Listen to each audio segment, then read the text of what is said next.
boss man is in, he's at Talbot's wedding, so house sitting / dog sitting. And I mean, look at the parallels here. You got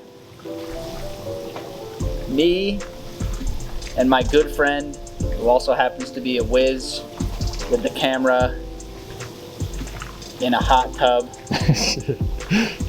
Or another guy who does triathlon, who also has a good friend who's a whiz with the camera, also sometimes sit in the hot tub and make videos here.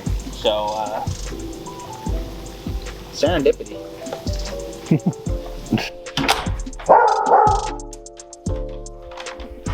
You mad dog?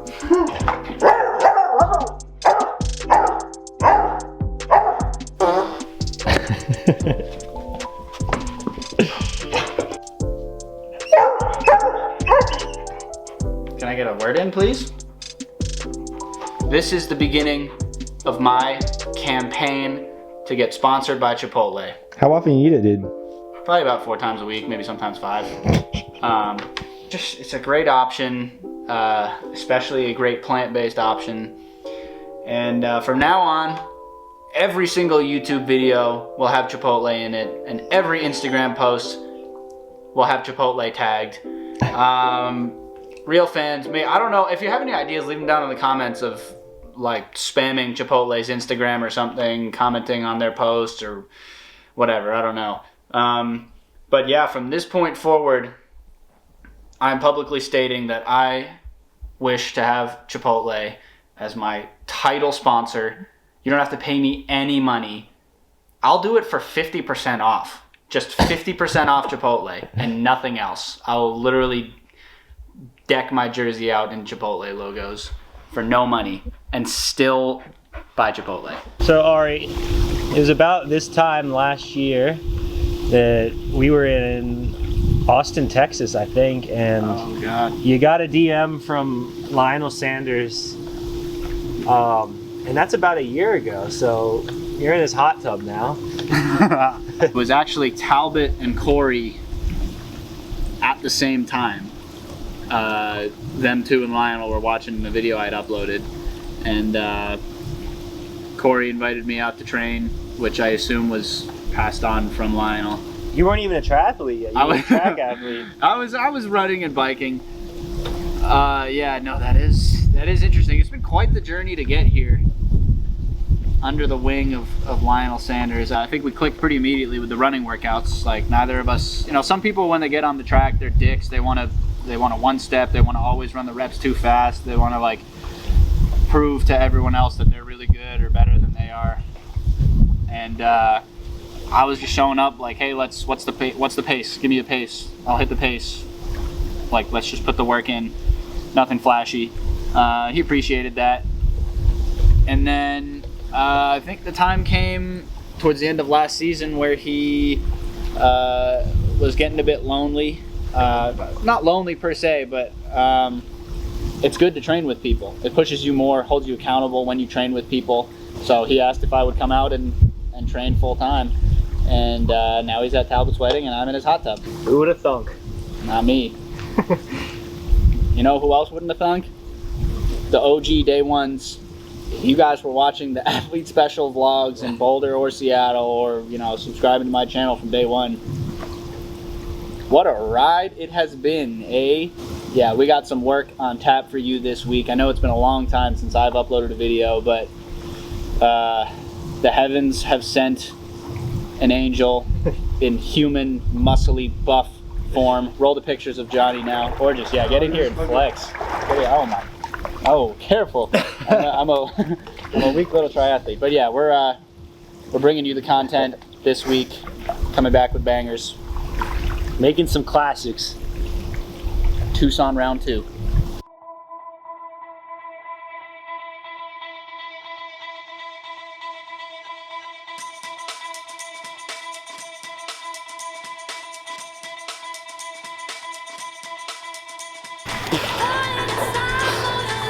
Absolutely no feel today. Find the feel. First one might just be a bit of a throwaway. Can I have anything you want? 2 by 100?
So we got 3 to 4 times a week of that.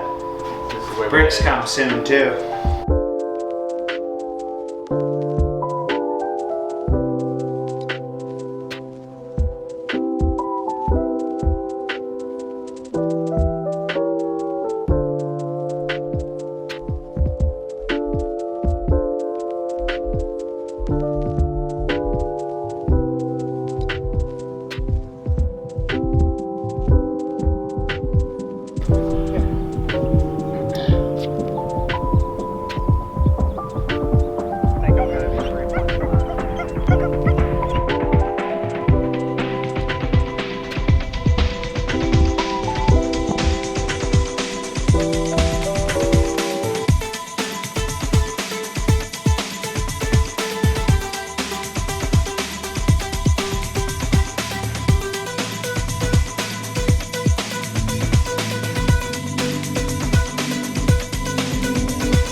Training through overtraining. That's my mantra. I'm not gonna stop now.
So I didn't bike today.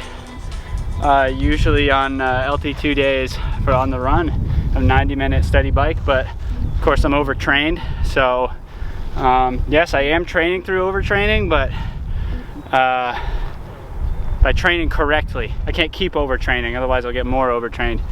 So I didn't bike today, I won't bike tomorrow, and then I'll try to get back on a more sustainable training load next week, just let myself recover a little bit, even though I'm overtraining.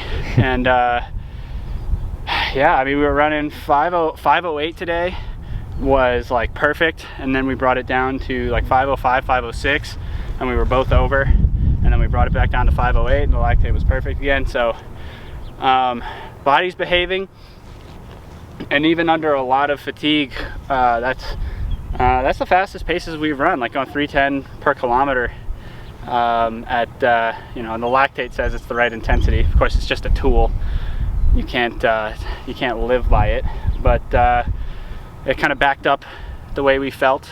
You know, we're running at threshold in a steady state, and honestly, it's interesting because coming from a running background, we used to run, you know, including Johnny behind the camera, we were running, you know, tempos at, you know, 450, 455, you know, for 4 miles, to the point where 5-minute pace kind of felt like a joke. But now running 512, it's really easy muscularly, but metabolically, because we're trying to tune the system perfectly for 70.3 in Ironman, it's actually quite tough once you get 10, 12, 14K in. So not an easy workout, but the right work was done today. And recovery tomorrow, and then a fucking crazy one on Sunday. 3.5 hours on the trainer today,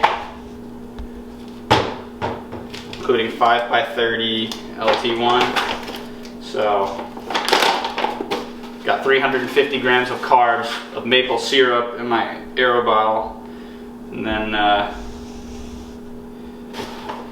an additional 50 grams of carbs. Yeah, fuck it, we'll go 100 grams of carbs from fluid.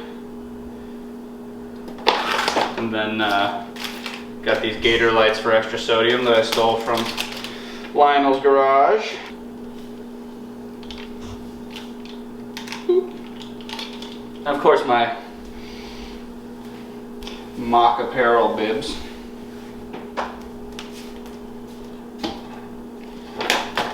Stop it! Take that camera off me. Got 3.5 hours on the trainer with 5 by 30 minutes at LT1. Issue for me is I don't actually know where LT1 is because of my meter. Reads a bit differently than Lionel's. So I've been at 280 watts. I've been at 1.4 millimole, which could be LT1, but on the run, my inflection point is 1.2 millimole. So I'm trying to figure out if the bike and run behave similarly under the hood. So I'm starting real low, half hour at just 240 watts. And if I read 1.4 at 240 watts, then that's the answer. The inflection point is 1.4. But if I read lower, then got a little bit more testing to do. So today it's going to end up being easier intensity-wise than the past long rides, where I've like averaged 270 for 4 hours. I've been at 1.4 millimole the whole time. But definitely enough overtraining going on today already, because we got hour 40 run with 90 minutes at LT1, which again at 1.2 millimoles I'm about 550 per mile. So what is the purpose of staying at LT1 versus, hammering it as hard as you can? So LT1 is the point at which your body begins to add an anaerobic contribution, and for 70.3 in Ironman you want as little anaerobic contribution as possible, because anaerobic energy uses about 18 times as much carbohydrate as aerobic energy production. So you just want to encourage the aerobic energy production, but to do that you need to find essentially your body's baseline level of lactate. So that's what I'm trying to do today, because otherwise it's hard to tell what's coming aerobically, what's coming anaerobically. And so is your goal to essentially push out the curve that you're operating aerobically and prevent yourself from going anaerobic as long as possible? Yeah, basically you just want to encourage the aerobic contribution so that you stay 98, 99, 100% aerobic at progressively higher power or faster paces or faster speeds in the pool. And that way you're literally you're burning less carbohydrate to go the same speed. 3.5 hour ride on the trainer, and then 90 minutes, let's see, just under 6-minute pace total, although I had to slow it way down the last 20 minutes or so because got a lactate, it was super high, which just suggests that I'm not able to stay anaerobic after a certain point or stay aerobic because of all the fatigue. So I had to really slow it down to actually stay aerobic. Sometimes it feels like I'm a slave to the lactate, but I was hurting today, so I think it's a good tool. Told me to slow down, I slowed down, and that'll do wonders for recovery. So, but yeah, I got a lot of work to do because got to be able to do a run like that / longer off the bike, and stay aerobic. But my legs hurt. Good day. Training through overtraining is going well.